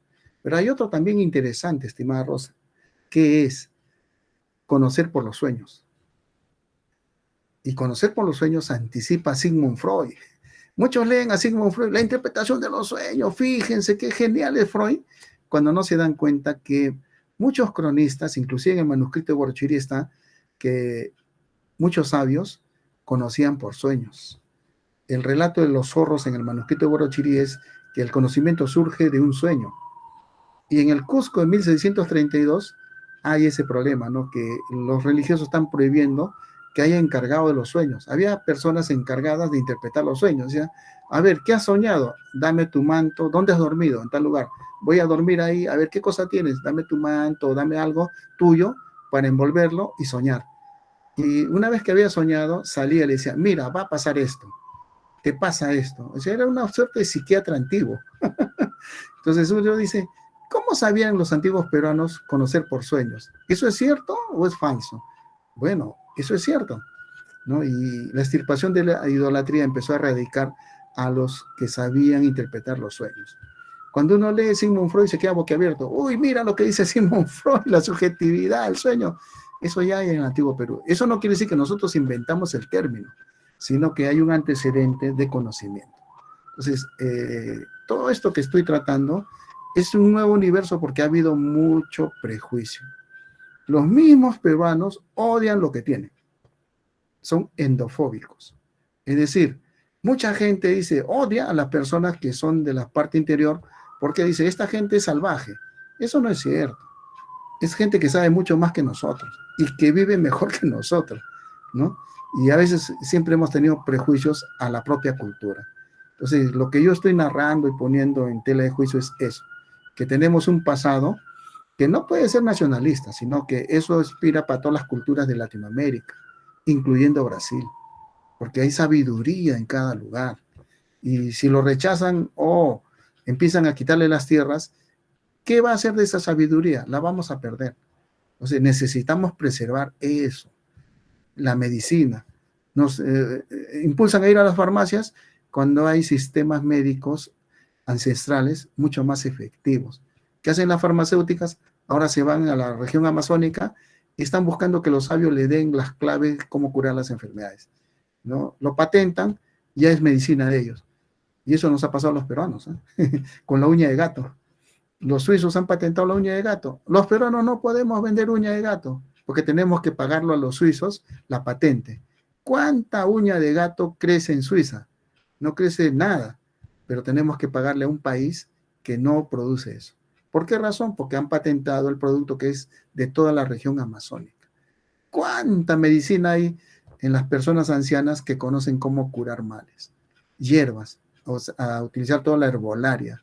Y si le quitamos la tierra, destruimos su tierra, no solo destruimos a la persona, destruimos el conocimiento que ellos tienen y que nos sirven hoy en día, ¿no? Imagínense cuánta sabiduría hay para rescatar. Y eso responde a tu pregunta, Rosa, ¿no? ¿Qué sabemos de todo eso? Sabemos muy poco. Y eso hay que rescatarlo, ¿no? Yo voy al pasado porque muchos discuten el tema en el presente. Y un gran error.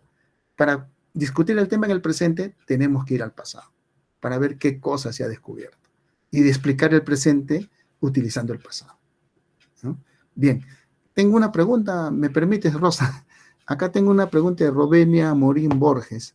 Profesor Masi, aprendí mucho con el aula, agradezco inmenso. Mas en cuanto fue representado os filósofos peruanos andinos, fíjate aquí a pensar na filosofía patriarcal e no pensamento subalternizado das mulheres. ¿Cuál o lugar papel na filosofía originaria? ¿Cuál es el papel originario cuál es el papel de las mujeres en la filosofía originaria? ¿No? Entonces, ahí, querida Rovenia, es muy importante. Fíjate que los españoles ni bien pisaron tierra peruana en Tumbes, pasaron a un departamento que se llama Piura, y encontraron que quienes mandaban ahí no eran los hombres, eran las mujeres. Les llamaron capullanas, los españoles, ¿no? Y se quedan boquiabiertas. Bueno, antiguamente todos los peruanos usaban el pelo largo, ¿no? Como las mujeres usan ahora el pelo largo, y se dieron cuenta que no eran hombres, eran mujeres. Y decían, ¿no? ¿Y estas mujeres por qué están mandando, no? Porque en España estaba prohibido que las mujeres manden, ¿no? Y las mujeres como las moras, ¿no? Toda la parte al andaluz que ellos dominaron, los andalusíes quedaron las mujeres y las mujeres siguieron preservando sus costumbres musulmanas. O sea, usaban el velo tapado, la vestimenta era ¿no? Una vestimenta normal, ¿no? Como usan ahora. Entonces los españoles cuando llegaron, lo primero que hacían las mujeres es escogían el esposo que quisieran. Y no tenía un solo esposo, tenía varios esposos. Entonces los españoles se quedaron boquiabiertos, como esto no puede ser, ¿no? ¿Cómo va a ser así? Pero eran curacas. Curaca viene de la palabra curac. Si tú tienes 5 manos, esta superior, esto es el curac, ¿no? El primero, el más antiguo, el más importante. Cura quiere decir el que es importante o principal. ¿Y qué cosa es una curaca? Una curaca es una persona importante y principal que es mujer. Entonces, los españoles se quedaron boquiabiertos. Siguieron avanzando al sur y descubrían que en cada territorio siempre había una mujer que dirigía todo el lugar, ¿no? Se llaman las curacas. Inclusive cuando Francisco Pizarro lo hieren, pide ayuda al médico. El médico dice, mira, te tenemos que cortar la pierna porque eso se va a infectar. Los médicos españoles solo sabían cortar y quemar, pero su conviviente, a Inés Huaylas, ¿no? Que era justamente una de las curacas de Huaylas. Ella dominaba toda una región amplia. O sea, no era una persona cualquiera, era una persona con poder. Tenía ejército y tenía curanderos. Manda a llamar a su curandero y dice, cúrenlo acá, Pizarro. Y lo curan con hierbas. Entonces, alguien se da cuenta que las mujeres tienen un poder muy importante antiguamente. Y eso está en muchas excavaciones que se han hecho. Hay personas, mujeres, que tienen mucho poder. En el norte del Perú las mujeres tenían mucho poder, en el sur también, pero eso implica que no era una cuestión de sexo, era una cuestión de responsabilidad. Y en la filosofía originaria hay mujeres que hacen los rituales. Ustedes dirán, pero ¿cómo? Si yo siempre veo hombres. No, pero en las comunidades cuando tú no estás, lo hacen las mujeres. Y eso me ha pasado varias veces, ¿no? Cuando he ido de improviso sin avisar, era una mujer la que estaba dirigiendo el ritual, no era un hombre. Entonces ella dice, pero no vas a decir nada. No, no, no, no, le digo, no, tranquila, nomás no digo nada, ¿no? Pero ¿qué es lo que ocurre? Es el sistema moderno la que entierra a la mujer. Se aprovecha de sus decisiones. Una mujer tiene que tomar las decisiones sobre su propio cuerpo. No es propiedad de la sociedad. Una mujer es un ser humano. Eso lo entendían muy bien en el antiguo Perú, que la mujer tenía una decisión y esa decisión era propia de ella. No había distinción sexual. Lo que había era distinción de funciones. Un curaca, hombre como mujer, podía dirigir. No había el problema sexual. Ahora lo hay, ¿no? Eso es por la cultura occidental, ¿ah? Por toda la parte escolástica, ¿no? Que minimiza a la mujer, ¿no? O sea, la pone como un adorno y eso no es, en el antiguo Perú eso no era lo usual, ¿no? Los españoles por eso escriben eso, dicen, ¿cómo es posible que una mujer dirija una comunidad de 1000 hombres, ¿no? Un ejército? Y había guerreras, había médicos, mujeres, ¿no? Había gente que sabía astronomía, mujeres. O sea, no se trataba del sexo. ¿De qué cosa se trataba? De la función. cuán importante era su función dentro del contexto social. Y en la filosofía originaria, aún hoy, en algunos pueblos apartados, hay esa función. La mujer no está por debajo del hombre. Olvídense, eso no existe. Eso existe para nuestra cultura de ciudad, ¿no? Que bueno, la mujer a un costado, que no, ¿cómo es posible que la mujer? Pero son criterios escolásticos de la Inquisición que hasta el día de hoy se arrastran, ¿no? Toda mujer tiene los mismos derechos que un hombre, ¿no? Eso no lo podemos discutir, ¿no? Bueno, en fin. Muchas gracias. Muchísimas gracias, professor Massi. Queridos, estamos chegando no final. Agora só nos fica agradecer e, obviamente, convidar para outra oportunidade ao Dr. Víctor Massi, que tan generosamente nos ha conducido por essa cultura que ele da qual ele é um estudoso, um pesquisador. Estamos, então, felicitando, agradecendo e finalizando nosso dia de hoje, nossa exposição. Lembrando que falta mais um módulo, mais um encontro neste módulo para concluir, que será o próximo sábado. Até o próximo sábado, queridos. Muito obrigado. Gracias. Muy obrigado. Gracias.